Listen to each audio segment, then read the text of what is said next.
अस्सलाम वालेकुम everybody, welcome to our very first episode of quick tips for you. कोई भी जिम ज्वाइन किया है या वर्कआउट स्टार्ट किया है, क्या क्या एसेंशियल्स हैं, उसे क्या क्या चाहिए? सबसे पहले तो उसके वर्कआउट जो पहन के जा रहा है, सबसे पहले तो वो इम्पॉर्टेंट है कि आप जिम में जाते हैं आपने क्या पहनना है। आप जीन्स नहीं पहन सकते, शूज़ ऑन पॉइंट होने चाहिए। अगर आपने रनिंग करनी है उसके अपने प्रॉपर शूज़ होते हैं। रनिंग वाले रनिंग के लिए अलग होते हैं और जो ट्रेनर्स होते हैं वो अलग होते हैं। तो जैसे इंजमाम का जूता है और इवन इन्होंने देखे अच्छी खासी पैडिंग है, अच्छी खासी, और ये क्योंकि हमने पूरा दिन खड़े होकर क्लाइंट्स भी डील करने होते हैं और अपना वर्कआउट भी करना होता है, तो इसलिए कंफर्टेबल शूज़ पहनना बहुत ये शूज़ बेसिकली एनर्जी एब्जॉर्बेंट है। मतलब जो आप जैसे आपने डेडलिफ्ट करने हैं, स्क्वाट्स करने हैं, तो आप क्या करते हैं, आप नीचे ज़मीन से आपको रिएक्शन चाहिए होता है। तो यू वांट कि आपका जो ग्राउंड है वो फर्म हो। ठीक हो गया। तो स्नीकर्स उसके लिए बेस्ट होते हैं। तो जूता आपका सही होना चाहिए नंबर 1। आपकी क्या कहते हैं, जीन्स नहीं पहने तो फिर क्या पहने? ऑब्वियसली आप ट्राउज़र पहनेंगे, इतने अच्छे से ट्राउज़र्स आते हैं मार्केट में, आप उसकी तरफ जाएँ।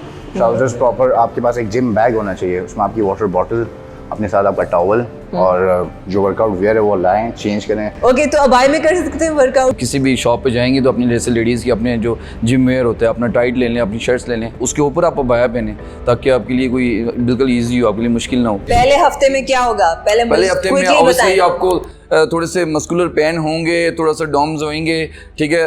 ये नहीं होगा कि दर्द होंगे, तो वो आपने ज़रूरी अपने माइंड में रखना है कि मुझे पेन होंगे और उस पेन से आपने भागना नहीं है।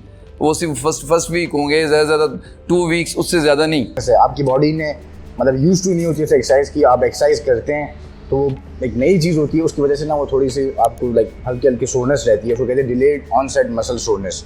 उसके बाद आप एक नॉर्मल रूटीन में आ जाते हैं, उसके बाद भी सोरनेस होती है लेकिन उसकी लेवल थोड़ा कम हो जाता है। गिव अप नहीं करना है। सोरनेस होएगी, दर्द होएगी, आपका दिल नहीं करेगा, आप डिमोटिवेटेड होएंगे। और एक नई चीज़, जैसे आला ने कहा, मुश्किल चीज़ है। मुश्किल चीज़ है, एक नई चीज़ भी है और नई चीज़ है और मुश्किल चीज़ है। आसान काम नहीं है ये इजी काम नहीं है। ये आसान, अपने आप को बदलना। बिल्कुल। दूसरों पे तो हम उंगलियां उठाते हैं ना, ऐसे बड़ा आसान काम है। अपने आप को बदलना, अपने आप को बिल्ड करना दुनिया का सबसे मुश्किल काम है। अपने नफ्स पे काम करना। तो सेकंड वीक में मुझे क्या एक्सपेक्ट करना है? सेकंड वीक जो होगा आपका पहले वीक से थोड़ा बेटर होगा। उसमें आपको सोरनेस उस लेवल की नहीं होगी, स्टिल होगी, बट आप थोड़ा सा यूज्ड हो गए ना, क्योंकि आप एक हफ्ता फॉर्म करेक्ट होने स्टार्ट हो जाएंगे, तो आपको थोड़ी समझ आनी स्टार्ट हो जाएगी मैंने क्या करना है, कैसे थोड़ी स्ट्रेंथ भी बिल्ड होनी शुरू हो जाएगी, थोड़ा एक ट्रैक पे आप आना स्टार्ट हो जाएंगे। सो एक बड़ी एक फैंसी सी टर्म है ना, पर्सनल ट्रेनर। बहुत से लोगों को समझ नहीं आती इसके what good is a personal trainer. Personal trainer होता कौन है? पर्सनल ट्रेनर का क्या फ़ायदा है, क्या नुकसान है? ये पर्सनल ट्रेनर टर्म है क्या? पर्सनल ट्रेनर एक तो देखो आपका कोच है, जो आपको जो आपकी बेस बनाते हैं। बहुत सारे लोगों से मैं मिलता हूँ, आते हैं फर्स्ट डे आएंगे, उनको देखिएगा उन्होंने यूट्यूब से बहुत सारी चीज़ें डाउनलोड की होती हैं और स्टार्ट हो जाते हैं खुद ही। तो मतलब फर्स्ट डे ही आके वो वाली चीज़ें कर लेते हैं जो उनके लिए होती ही नहीं है। उनको पता ही नहीं होता कि मैंने करना क्या है, क्यों करना है, कितना करना है। तो इसलिए वो दूसरे दिन वापस जिम आने के काबिल नहीं होते, आते ही नहीं है। जो पर्सनल ट्रेनर होता है इसका यही ऐसा ही है कि आप अगर स्कूल चले जाएं बुक्स लेके और आप टीचर ना हायर करें और ऐसे आप तो नहीं पढ़ सकते ना, तो यू नीड अ टीचर। अगर मैं मुझे 12 ईयर्स हो गए तो आज भी मैं अपने कोच के साथ करता हूँ। उनके आले है तो आले भी अभी भी अपने कोच के साथ करता है। मतलब किसी न किसी स्टेज पे आपको कोच रिक्वायर्ड होता है। पर्सनल ट्रेनर का मेन काम होता है एक्सरसाइज प्रोग्रामिंग। वो आपकी एक्सरसाइज प्रोग्राम आपके गोल के हिसाब से ना डिजाइन करता है। मेन काम उसका बस यही है। बहुत सारे लोग हैं ना, वो लोग कह देते हैं कि एक्सरसाइज करेंगे तो आप इतना फैट लॉस कर लेंगे, आप ये कर लेंगे। एक्सरसाइज से तो नहीं होता ना, एक्सरसाइज का पर्पस डिफरेंट है। एक तो आपकी मेंटल हेल्थ के लिए, आपकी बोन डेंसिटी के लिए, आपके ऑर्गन्स के लिए, उसके और बहुत सारे पर्पस हैं। तो बाकी आपका किचन है, आपने अगर 1 घंटा यहाँ गुजारना है तो मतलब बाकी आपने 23 घंटे 22-23 घंटे बाहर गुजारने, तो आप वहाँ क्या कर रहे हैं, वो कैसे मैनेज कर रहे हैं, वो सबसे इम्पोर्टेंट है। मेरा नाम उमर फारूक है and I am in this fitness industry since 17 years. आज मैं आपके साथ इस फिटनेस इंडस्ट्री की, इस पाकिस्तान फिटनेस इंडस्ट्री की एक छोटी सी स्टोरी शेयर करना जा रहा हूँ कि पाकिस्तान फिटनेस इंडस्ट्री किस तरीके से इम्प्रूव हुई, पाकिस्तान फिटनेस इंडस्ट्री ने कहाँ से स्टार्ट किया और आज जहाँ पे हम खड़े हैं as a trainer, as a gym owners, या इस फिटनेस इंडस्ट्री में जो भी हमारा स्टेक है, हमारे पास आगे क्या फ्यूचर है। Gym is not just place जहाँ पे जाके आप सिर्फ अपनी बॉडी बिल्ड कर सकते हैं। जिम इज़ अ प्लेस जहाँ पे आप अपनी फिटनेस को भी इम्प्रूव कर सकते हैं, जहाँ पे अपनी हेल्थ को भी इम्प्रूव कर सकते हैं। इस इंडस्ट्री के अंदर there was a lack of fitness education, there was a lack of educated trainers. वो ट्रेनर्स जो सर्टिफिकेशंस करके जो एजुकेशन लेके इस इंडस्ट्री में घुसे हुए हैं, ये इस इंडस्ट्री का पार्ट थे, they were very few. So I choose that part. मेरा पेट निकला हुआ ना, लोगों को नजर नहीं आ रहा तो कोई फर्क नहीं पड़ता, मगर जब लोगों को नजर आना शुरू होता है ना, यार ये मेरा पेट अब लोगों को नजर भी आएगा, तो फिर लोग बस वो थरथली ना पसूरी सी मर जाती है, पसूरी डल जाती है, मैंने जिम जाना है. और वो फिर उसके बाद वो जो समर सीजन्स के अंदर फिर वो लोग जिम की तरफ रश और वो सारा सिलसिला शुरू होता है. फिर बड़ी प्रोटेक्शंस यूज़ करते हैं जी. Summer bodies are summer body की चीज़ें प्रोग्राम्स निकल आ जाते हैं, summer body, summer shred. But एक चीज़ है, एक चीज़ इस कोट को मैं फॉलो करता हूँ, वो ये summer bodies are made in winters. Yes, ये जो मेन चीज़ है ना, if you want a summer beach body ना, तो उसके लिए फिर आपको विंटर्स में काम करना पड़ेगा. ये चीज विंटर्स में हम लोग काम करते नहीं है ना. मतलब शादियों का सीजन होता है, हलवे, ड्राई फ्रूट्स, मतलब खुराकें बढ़ जाती हैं. तो हलवे शलवे खा भी अगर लें, मगर ये मैंने जो देखा है ना, वो नॉर्मली लोगों को लगता है जैसे हमने जैकेट पहन लिया है, अच्छी फूड पहन लिया है, कुछ पहन लिया है, अब वो नजर नहीं आ रहा. और बहुत से लोग ये एक डिक्लाइन देखते हैं. अगर हम इसको इस इंडस्ट्री में देखें, चीज़ें ना रियलाइज नहीं हो रही होती. जब हमने पैक्ड हो जाते हैं ना, तो हमारी चीज़ें छुपनी शुरू हो जाती हैं. पेट भी आपका कवर हो जाता है, मसल भी अगर टोन अप ना हो तो वो फील नहीं आती. मैं जो इसी में वॉस्टा जैसे हमारे लिए माशाल्लाह, हमारी तो फैमिली है वॉस्टा पाकिस्तान ब्लाइंड स्पोर्ट फेडरेशन की. जैसे इन्होंने फ्री सर्विसेज, बच्चे आते हैं यहाँ ट्रेनिंग लेते हैं, दैन और भी हमारी सर्विसेज कुछ होती हैं, आप लोग स्पॉन्सर करते हैं हमें. स्पोर्ट्स की जितनी एक्टिविटीज़ हैं वॉस्टा में स्पॉन्सर करता है. अब इसी में आ जाता है, लोग ना हमें समझते हैं हमारी फेडरेशन है, हमारी कोई एनजीओ नहीं है कि हम किसी से चंदा ज़कात लें. हम कहते हैं कि ये अपना घर खुद चलाएं, अपने पाँव पे खुद खड़े हों, चंदे ज़कात से निकलें. हमने क्या करना है, जितने भी लोग हैं वो अगर रिस्पॉन्सिबिलिटी लेंगे कि एक बच्चे को सिर्फ बताना है कि पाकिस्तान ब्लाइंड स्पोर्ट फेडरेशन जो विजुअली चैलेंज बच्चे हैं, उनके एक ज़िम्मे लगा दें कि एजुकेशन भी फ्री देते हैं, हम आपको स्पोर्ट्स भी फ्री देते हैं, हम आपकी आगे लाइफ में जो डेली लिविंग स्किल्स हैं, जो टेक्निकल सपोर्ट है, वो भी हम आपको फ्री कोर्सेज करवाएंगे, स्टे हम देंगे. आप वॉस्टा वर्ल्ड के पास आएँ, आपको हमारा कॉन्टैक्ट नंबर मिलेगा. अब जो भी चीज़ें, हम उन बच्चों से कोई चार्ज नहीं करते, हम जो भी सर्विसेज हैं हम फ्री ऑफ कॉस्ट देते हैं. लेकिन हम एक चीज़ पे कहते हैं, लोग हमें कह रहे थे कि हमने चंदा ज़कात देना है, तो मैं कहता हूँ इनको स्पॉन्सर दें. जैसे PSL में किसी को स्पॉन्सरशिप मिल सकती है, तो हमें क्यों नहीं मिल सकती sponsorship? What do you even mean by nutrition? इसका मतलब क्या है? न्यूट्रिशन का वर्कआउट से बहुत गहरा लिंक है. ट्रांसफॉर्मेशन के लिए ही इंसान जिम आता है, या उसको पतला होना है, या उसको मसल बिल्डअप करने हैं, या उसको किसी ड्रेस में फिट इन होना है. तो बेसिकली हमारे यहाँ बेसिक एम्स, या कोई उसको बीमारी है, कोई इंजरी है, डायबिटीज है और उसने उसको रिवर्स करना है. एग्जैक्टली. तो वो अपना जो भी एम, जो भी डिजीज मैनेजमेंट हो गया, या फिर हो गया कि पतला करना है या खुद को मसल गेन करना है, तो उसके अंदर वो गोल लेके आता है अपना. तो उसकी जो मेन फैक्टर्स, जिस बुनियाद के ऊपर अभी उसने अपनी बिल्डिंग खड़ी करनी है, वो बुनियाद न्यूट्रिशन है. बेसिकली न्यूट्रिशन जो है, अगर हम उसकी बात करें तो 80% 80% हमारा न्यूट्रिशन है, 20% हमारा वर्कआउट है. ठीक है, यहाँ पे आप 6-6 घंटे 7-7 घंटे आके भी जिम लगा लो, ट्रेडमिल पे भाग लो, साइकिलिंग कर लो, एलिप्टिकल कर लो, जो भी आपने करना है आप करो. अगर आपका वो 80% न्यूट्रिशन से पूरा नहीं हो रहा, तो आई एम सो सॉरी, आप अपनी बॉडी की ट्रांसफॉर्मेशन नहीं लेके आ सकते. Amazing people, welcome back to another amazing episode. मेरे साथ हैं काजिम और मेरे साथ हैं शहाब जो उनके पर्सनल ट्रेनर हैं. काजिम की story is magnificent for the fact that Kazim को डायबिटीज था स्टार्टिंग 3 months बैक. जो लोग डायबिटिक हैं उनको पता है कि जो डायबिटीज का जो लेवल होता है, उसका जो ब्लड टेस्ट चेक होता है, हाँ 3 महीने बाद टेस्ट करवाते हैं उसको. HbA1c टेस्ट कहते हैं, which give you the result of last 3 months. Glucosylated blood sugar level. और आपने जब जुलाई में टेस्ट कराया था, तो we'll flash the report on the screen here कि आपका रिजल्ट आया है अराउंड तब 11.5, जो बहुत हाई रेंज में. Now for the education of the audience, normal optimal level क्या होना चाहिए? बिलो 5. 5 से कम. तो जब 11.5 आया, ये डबल टू-फोल्ड ज्यादा है. So then started the transformation journey. क्या क्या हुआ?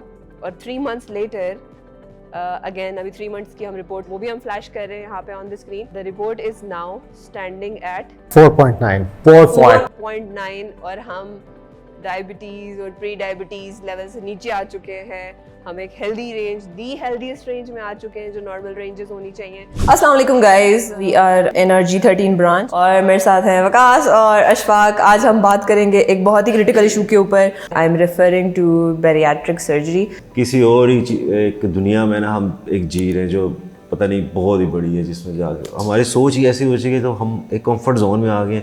इसीलिए हम अपनी लाइफ को बहुत ज़्यादा इजी बनाने जा रहे हैं। इसीलिए हम शिफ्ट करते हैं इस तरह की चीज़ों की तरफ कि यार ये इजी लाइफ है, ये इससे मेरा 2 दिन लगेंगे 3 दिन लगेंगे, मैं ऑटोमेटिकली मेरी शेप भी कम हो जाएगी, मैं थोड़ा बेहतर हो जाऊँगा। लेकिन उससे आपने अपने साथ कितना बड़ा जुल्म कर दिया ये आपको बाद में पता चलेगा। कुछ टाइम बाद जब आप रियलाइज़ करोगे, जब आप उसके बाद अपनी ज़िंदगी जीना शुरू करोगे और अपने इर्द गिर्द जो अपने कल्चर में जब निकलोगे जाओगे, अब सपोज एक बंदे ने ये सर्जरी करा ली, ठीक है, उसके बाद जाएगा हमारा जो माहौल है बाहर शादियों के आगे पीछे खाने के, एक तो हंगर कंट्रोल करेगा। अगर तुम अपने अंदर उससे पहले हंगर कंट्रोल करने वाला सेल्फ कॉन्फिडेंस ले आओ तो तुम्हें ज़रूरत ही नहीं पड़ेगी इस चीज़ के लिए। ये वो लोग करवाते हैं जो उनको अपने आप पे कंट्रोल नहीं है। बेसिकली जो बंदा अपनी हंगर कंट्रोल कर सकता है ना, वो लाइफ की हर चीज़ को कंट्रोल कर सकता है। तो आज हम बात करेंगे एक ऐसी चीज़ जो ऑलमोस्ट सारी पॉपुलेशन जिससे डील कर रही है, और with the changing scenarios every single day हमारे मुल्क में ये हर एक का प्रॉब्लम है। बिल्कुल। Stress. The most healthiest way is exercise, क्योंकि एक्सरसाइज के साथ हमारी बॉडी में इस तरह हार्मोन्स आ जाता है which called the happy hormones। वो आपके स्ट्रेस हार्मोन्स को ख़त्म कर लेते हैं and you feel very happy after exercise and you feel very satisfied। आपको खुद भी पता होगा when we have the session done you feel good। Stress can be controlled through natural means. I mean, let's say if you're stressed, what's something that makes you happy or helps you feel better? Like let's say like listening to music. You can everybody these days wireless earbuds है वो लगा देते हैं कान में। This all is just happening for the dopamine hormone। और dopamine के लिए करते हैं। सिर्फ डोपामिन के लिए लोग इतना मेहनत करते हैं if they're chain smoker और वो कोई भी एडिक्शन है। अस्सलाम वालेकुम गाइस, आज का हमारा जो एपिसोड है वो पर्टिकुलरली फीमेल्स के ऊपर है, फीमेल फिटनेस के ऊपर है और फीमेल फिटनेस से रिलेटेड जो हम मसाइल डील करते हैं उनको आज हम डिस्कस करेंगे। मेरे साथ हैं समन, हमारी इन हाउस न्यूट्रिशनिस्ट हैं, और मेरे साथ हैं इंजमाम जो हमारे इन हाउस पर्सनल ट्रेनर हैं। वेट लॉस के चक्रों में, फैट लॉस के चक्रों में सोसाइटीज़ का प्रेशर, घर वालों का प्रेशर इतना बढ़ जाता है कि बिल्कुल मील स्किप पे आ जाती हैं, फाके करना शुरू कर देती हैं। Like 1 meal a day, 2 meals a day, बस ग्रीन टी पीनी है, ब्लैक कॉफ़ी पीनी है। पहले वो अपना ख्याल भी नहीं रखेंगी कि लाइक उसकी वजह से उनका क्या हाल हो रहा है और कितने इश्यूज आ रहे हैं, और फिर आएंगे क्या 10 डेज़ में क्या कर देंगे, 15 डेज़ में कितना हो जाएगा, एक 1 मंथ में कितना हो जाएगा। 1 मंथ में तो आपको सिर्फ लाइक जिम आने का वो एक आप रेगुलर होना स्टार्ट होंगे कि आप मतलब 1 मंथ एटलीस्ट तो लगता है। उससे 1 मंथ में कोई मैजिक पिल तो नहीं है कि वो 1 मंथ में मतलब आप 10 to 15 kg वेट आपका कम हो जाएगा। अभी 2-3 दिन अगो जो है ना, 2-3 डेज अगो मुझे एक औरत जो है, एक खातून मिली, वो कह रही थी लाइक मुझे जल्दी चाहिए। मैंने कहा आपने ज्वाइन कब हुआ, कितने दिन? उसने कहा मुझे 2 दिन हुए हैं। आप 2 दिन, ये भी एक खवातीन का बहुत बड़ा है कि मसला है ना कि इज दैट प्रेशर जो इर्द गिर्द से होने हो रहा होता है, प्रेशर फ्रॉम द सोसाइटी। कि एक्चुअली हम अगर देखें ना, हमारी सारी बॉडी जो है ना वो हार्मोन्स पे डिपेंड कर रही है 100%। At the end of the day ये हार्मोन्स रेगुलेट होते हैं तो हम खुश रहते हैं, ये हार्मोन्स रेगुलेट होते हैं तो हमारी फैट बर्न होती है, ये हार्मोन्स रेगुलेट होते हैं तो हमारे मसल मास इंप्रूव होता है, ये हार्मोन्स रेगुलेट होते हैं तो खाना डाइजेस्ट होता है, ये हार्मोन्स रेगुलेट होते हैं तो बाल बेहतर होते हैं। तो अल्टीमेट फिर जो happy hormones, dose, dopamine, oxytocin, serotonin, endorphins, तो ये तो वो हार्मोन्स हैं जो कि हमें ओवरऑल हेल्दी रखने के अंदर बहुत ज़्यादा हेल्पफुल होते हैं। तो ये हार्मोन्स, हम इस चीज़ को अंडरस्टैंड करें कि हमारी पूरी बॉडी जो है ना ये डिपेंड ही हार्मोन्स के ऊपर कर रही है। वॉस्ट्रो वर्ल्ड के साथ मेरा बड़ा पुराना ताल्लुक है। जब ये वॉस्ट्रो वर्ल्ड नहीं होता था, यही जिम वर्ल्ड जिम होता था 4-5 साल पहले, तो मैंने जब ज्वाइन किया था यहाँ पे मैं करीब ही रहता था, और जो ओनर्स हैं बहुत ज़बरदस्त, उन्होंने लुक आफ्टर की मेरी।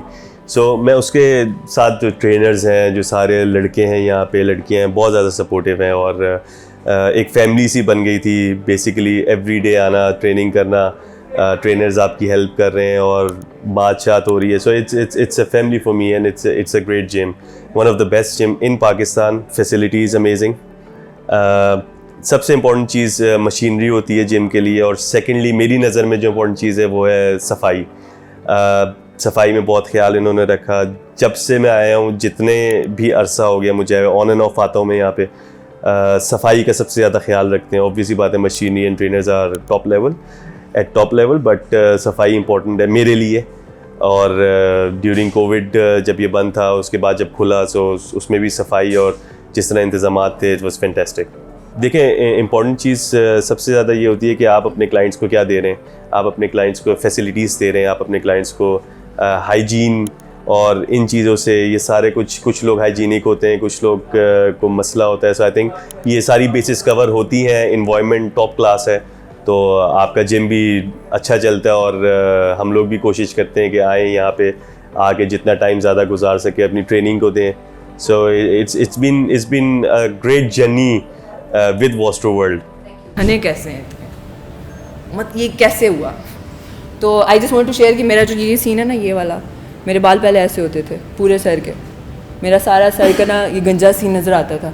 बट मुझे पता, मैं आई एम टेलिंग यू, मेरी न्यूट्रिशन टॉप नॉच है। I take care of my eating 5 meals. जो आपको बताया जाता है ना, वो मैं डेली कंज्यूम करती हूँ। आपको हाईली इनकरेज किया जाता है, हमें इंस्टाग्राम पे फॉलो करें और वहाँ पे आपको सारे मील्स नज़र आएंगे। वहाँ पे हम शेयर भी करते हैं कि अब ये देखें, ये 3 सेशंस के मतलब दिस इज़ 12 वीक्स की प्रोग्रेस। ये यहाँ है, ये beginning, this is 6 weeks, this is 12 week. Cholesterol के साथ क्या हो रहा है? It's not a problem now. पहले हाई कोलेस्ट्रोल था। रियल ट्रांसफॉर्मेशन ये है या नहीं? रियल ट्रांसफॉर्मेशन ये है। रियल मसला इसको हल करना है इंटरनली, पहले ऑर्गन्स को। ब्लड प्रेशर पहले था, ख़त्म हो गया। अगेन आपकी मेजरमेंट्स कहाँ थी? आपकी ऊपर कौन से साइज़ के कपड़े आते थे? एक्सेल आते थे, तो अब आप मीडियम पहन रहे हैं। ये प्रोग्रेस है या नहीं? वज़न, तो सिर्फ वज़न को देखना कि मेरा वज़न कम हो रहा है या बढ़ रहा है, और भले आप एक डिप्रेशन से आप फुल हैं, या अगर आप एंजाइटी से फुल हैं और आपका पूरा दिन आपको अच्छा नहीं गुजरता, आपको 24 घंटे का मज़ा नहीं आता, तो फ़ायदा है उसका। फैट परसेंटेज, मतलब इसका मतलब ये क्या चीज़ है? इसका मतलब है आपकी बॉडी में चर्बी कितनी है। फैट परसेंटेज का ये मतलब है 32 पे, ये बहुत बड़ा डिफरेंस है। Thank you so much everybody. Please fill your logs. Please fill your logs. Thank you so much. Thank you for your time.